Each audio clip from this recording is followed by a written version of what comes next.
Second team session, we're going to start off teaching the kids inside volleys. Toe up, ankle locked, turn your foot out so you have a nice big flat surface to kick the ball with. One thing you can do to make this kind of fun is as you're explaining it to them, have them all sit down and go around and check all of their ankles and make sure they're holding their toe up nice and tight. They don't have flimsy ankles while they sit there.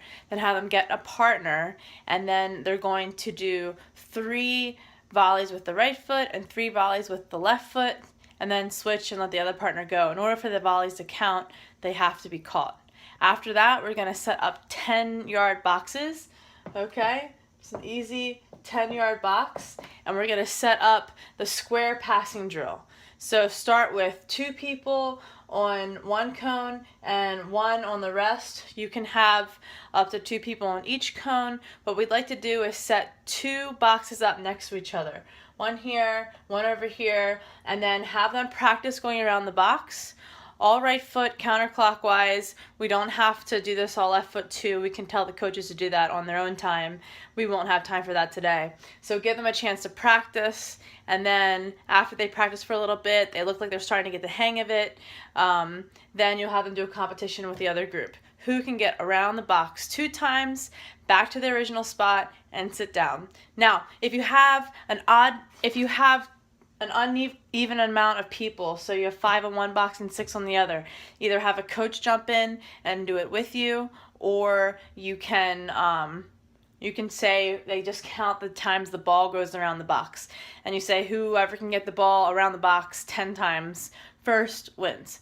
So after we do this, we're going to set up a drill using the same boxes we just used. What you're going to do is have split them up into pennies, and you're going to have a blue player, say here, a blue player in the middle, a blue player on this side. And then let's say you have a red player here, a red player in the middle, and a red player on this side. So the players in the middle are playing 1 against 1. When they pass it to their teammate on the outside, they switch with them. So if this person gets the ball here, that person's going to dribble in, that they're going to take their spot. Once that person dribbles in, they try to pass it to the other side, or they can pass it back to the person here. If this person wins it from him, then they're going this way. So the teams are going in 2 different directions, and we're trying to help the kids work on receiving the ball under pressure and being able to keep it and possess it. So the way we make this a game for the kids is the first team to 10 switches wins. So every time they make a pass and they switch, that's a point.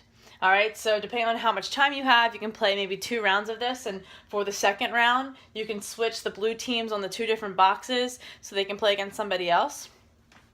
Let them get a drink, and when they come back, you're going to do the same game, except now you're going to make this box a lot bigger. So instead of 10 yards, let's make it like 20 yards, I'd say.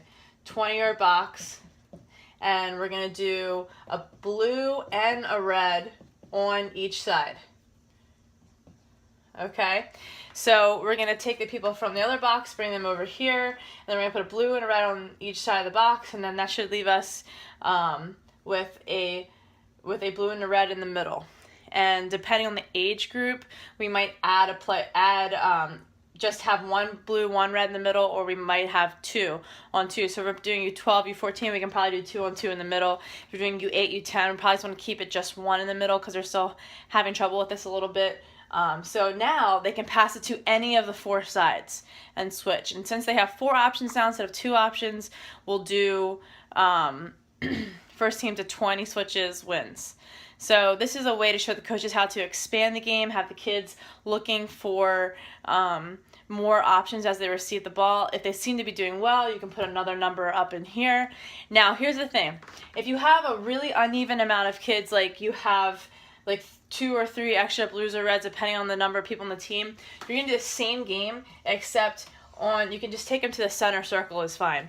And at the center circle, you'll just have them around the outside, alternating like this. All right, and then 1 against 1 in the middle, or 1 against 2, or 2 against 2 in the middle, depending.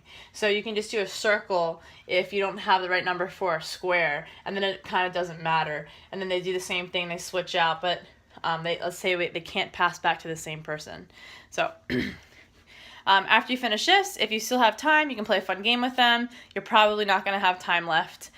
Just take your time with them on these drills, really help them get it, and maximize that hour that you have with the group.